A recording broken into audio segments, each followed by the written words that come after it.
নমস্কার বন্ধুরা, মালতী কিচেনে তোমাদের সবাইকে স্বাগত। আজ নিয়ে এসেছি পেঁপে। পেঁপেটা খুব একটা মানুষ পছন্দ করে না খেতে। পেঁপে দেখলে নাক শীত করে, মানে বাচ্চারা তো একদমই করে না, বড়রাও সেই তালে তাল দেয়। তো সেরকমই নিয়ে এসেছি পেঁপে, আর এত সুস্বাদু খেতে হবে, বাচ্চা থেকে বয়স্ক সবাই কিন্তু চেটে পুটে খাবে। আজ বানাবো পেঁপের মাঞ্চুরিয়ান। তো সব বন্ধুদের কাছে আমার অনুরোধ রইল সম্পূর্ণ ভিডিওটা দেখার জন্য। এখানে পেঁপে আমি নিয়ে এসেছি প্রায় 700 গ্রামের মতো। পুরোটাই লাগবে, তাও কম হয়ে যাবে, আর একটু বড় হলে ভালো হতো, কিন্তু এটাই আমি পেয়েছিলাম হাতের সামনে, এটাকেই নিয়ে নিয়েছি। পেঁপেটা প্রথমে আমি ধুয়ে নেব, একটু ফ্রিজে রেখেছিলাম, এজন্য কালারটা চেঞ্জ হয়ে গেছে। পেঁপেটা প্রথমে আমি 4 ফালি করে নিয়েছি। দেখো, পেঁপের মধ্যে একদম বীজ হয়নি, মানে আরও বড় হতো, একদম কচি বলতে গেলেই হবে। প্রথমে খোসাটাকে ছাড়িয়ে নিতে হবে, তো আমি বটি দিয়ে খোসাটাকে ছাড়িয়ে নিচ্ছি।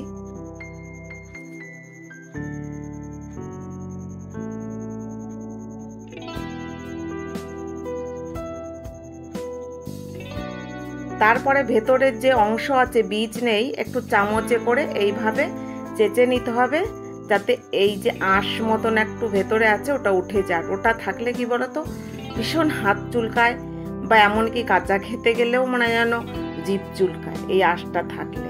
একদম পুরো পরিষ্কার করে নিতে হবে, একদম দেখো পরিষ্কার, একদম একটু বীজ নেই। তো এইভাবে পরিষ্কার করে নিয়েছি আমি, ধুয়ে পরিষ্কার করে নিয়েছি পেঁপেটা। এখন পেঁপেটাকে একটু গ্রেট করে নিতে হবে, এই ছোট দিক থেকে গ্রেট করে নিতে হবে।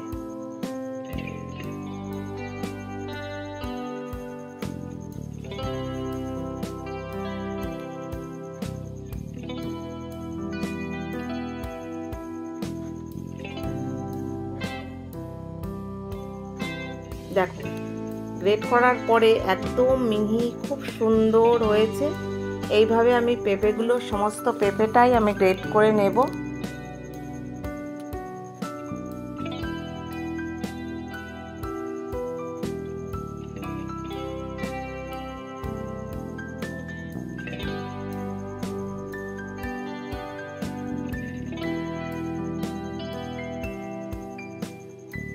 গ্রেট করার পরে দেখো, আমি যদি একটু হাতে করে চিপে নিচ্ছি, তাহলে কিন্তু এখান থেকে জল বেরোচ্ছে, কিন্তু আরও যে জল, সম্পূর্ণ পেঁপের গায়ে যে জলটা আছে আমি বের করে দেব। তার জন্য আমাকে একটু নুন দিয়ে মেখে রাখতে হবে। 10-15 মিনিট মেখে রাখলে এর যে জলটা বেরিয়ে যাবে। দেখো, এখনই নুন দিয়ে মাখছি, মনে হচ্ছে জল জল বেরিয়ে আসছে, কিন্তু কিছুক্ষণ রেখে দিলে পুরো পেঁপের গায়ের যে জলটা পুরো বেরিয়ে আসবে।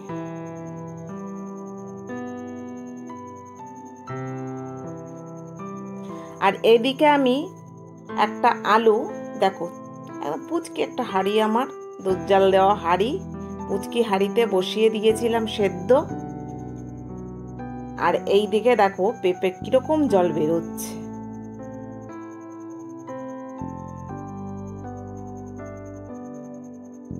কোনো সবজির গা থেকে যদি জল বের করতে হয়, তাহলে আগে থেকে নুন মাখিয়ে রাখলে জলটা বেরিয়ে যাবে।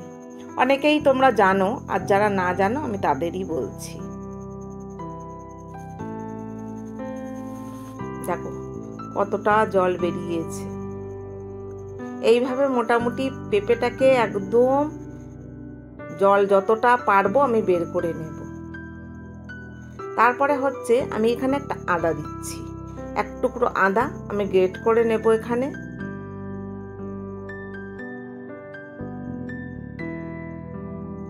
আর ছোট্ট এক টুকরো পেঁয়াজও আমি নিয়ে নিয়েছি এখানে।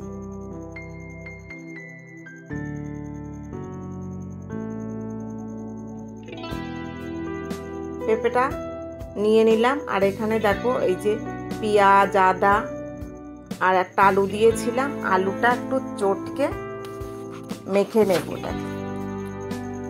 আলুটা দিলে কি বলো তো, আঠলো ভাব থাকবে একটু, বেশ আমার এই যে মাঞ্চুরিয়ানের যে আকারটা আমি করব, সুন্দর একটা ভাব আসবে আলুটা দিলে, আর নালে একটু ছাড়া ছাড়া থাকবে। সব থেকে ভালো হতো এখানে যদি আমি আলুটা ভাতের ভেতরে সেদ্ধ দিতাম, আর প্রেসারে দিয়েছি তো সেই কারণে একটু জল জল।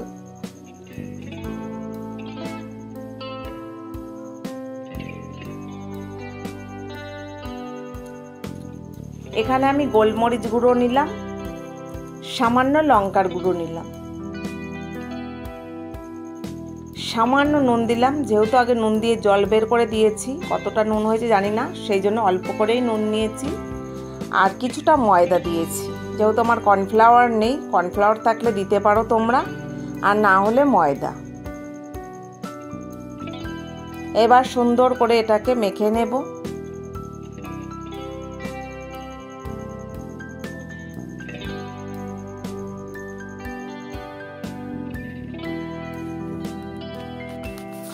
একটু ঘুরিয়ে ফিরিয়ে রান্না করলে মানে খেতেও ভালো লাগে, বা বাড়ির সকলেই খায়।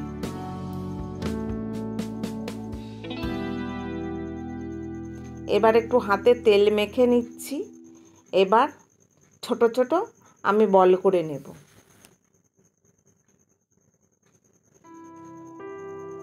বেশ একটা নাড়ুর মতন করে নেব।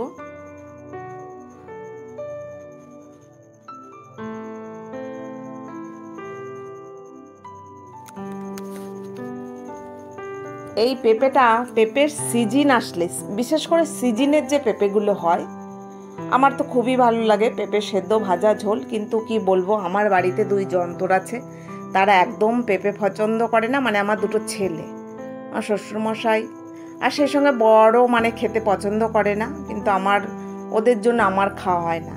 এবার যে এইভাবে বানিয়ে দেবো, হয়তো আমিই ভাগে পাবো না, যেহেতু একটু কম হয়ে গেছে আমার, আর একটু নিলে ভালো হতো। এখানে ক্যাপসিকাম নিয়েছি, yellow bell pepper, red bell pepper, পেঁয়াজ আর সামান্য কাঁচা লঙ্কা কুচি নিয়েছি।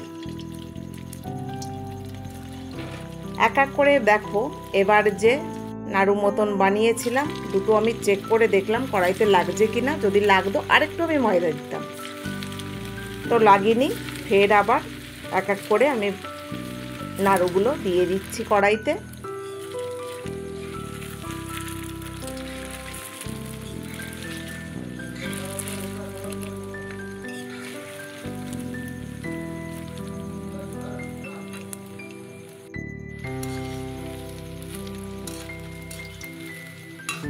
খুব বেশি কড়া ভাজবো না, বেশ একটু লালচে লালচে হবে, সেই অবস্থা থেকে আমাকে নামিয়ে নিতে হবে। আর জিনিসটা খুবই নরম হয়েছে, একটু ধরলেই মনে হয় যেন ভেঙে যাবে। আবারও দিচ্ছি এক এক করে কতগুলো।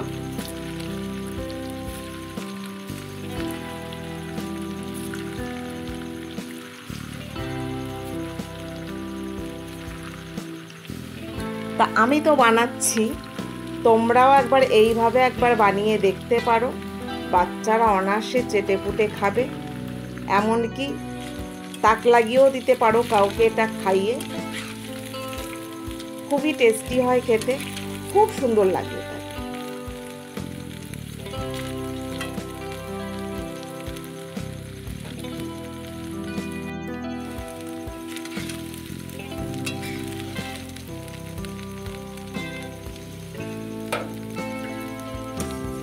এবার তেল ছেঁকে তুলে নিব বাকি যেগুলো ছিল।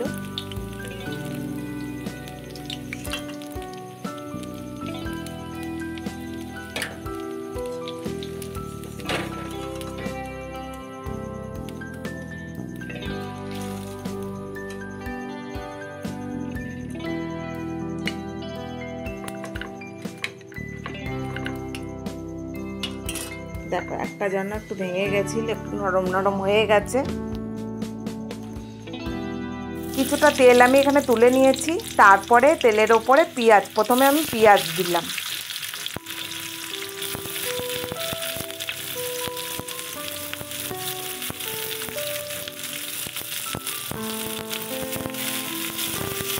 পেঁয়াজটা একটু নেড়ে চেড়ে নেব প্রথমে।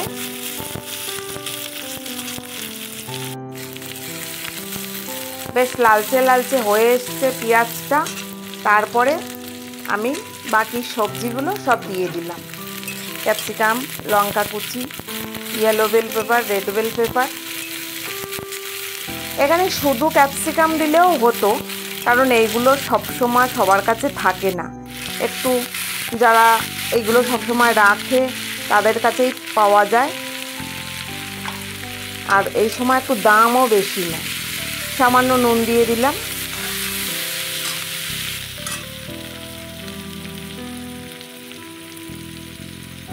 এখানে আমি সস দিয়ে দিচ্ছি, ম্যাগি সস।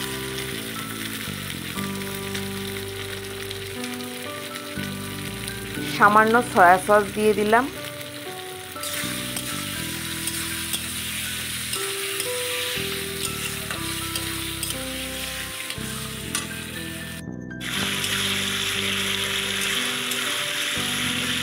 বেশ একটু ভালো করে নেড়ে নেব। এবার যে ছোট ছোট নাড়ুগুলো পাকিয়ে রেখেছিলাম পেঁপের, সেগুলোকে দিয়ে দিচ্ছি।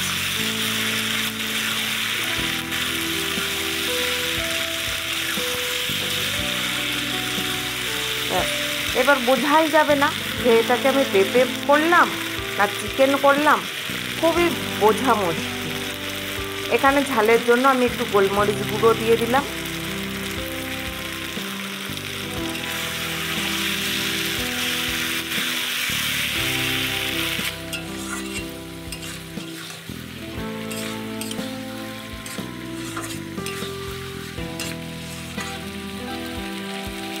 সামান্য জল দিয়ে দিলাম। সামান্য জল দেবো, জাস্ট হালকা গ্রেভি হবে, আর যাতে একটু রুটি দিয়ে খাওয়া যায়।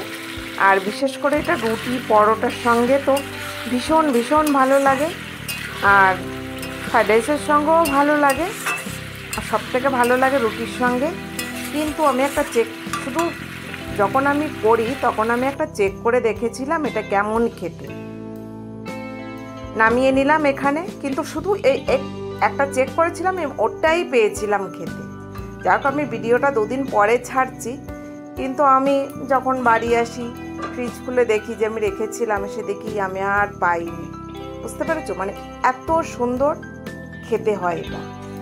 যখন আমি রাতের বেলা দিয়েছি শ্বশুরমশাইকে, বরকে, আমিও একটা চেক করে দেখেছিলাম। যেহেতু আমি রাতের বেলা রুটি খাই না, ভাত খাই, তার জন্য আমি খাইনি।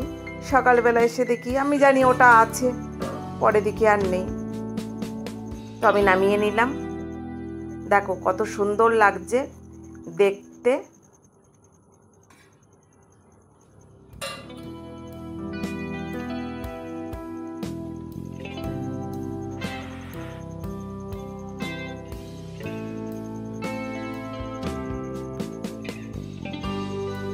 আমি আমার শ্বশুরমশাইয়ের জন্য আগে রেডি করছি, ওনাকে আগে দিয়ে দিই, তারপরে বাকিদের দেব। তা মাঞ্চুরিয়ান কেমন হয়েছে অবশ্যই কমেন্ট করে জানিও, আর পারলে বাড়িতে একবার ট্রাই করো, খেও, ভালো লাগবে। আর ভিডিওটা ভালো লাগলে লাইক, কমেন্ট, শেয়ার, সাবস্ক্রাইব করে পাশে থেকো। দেখা হবে পরের ভিডিওতে। ভালো থাকো, সুস্থ থাকো, ধন্যবাদ।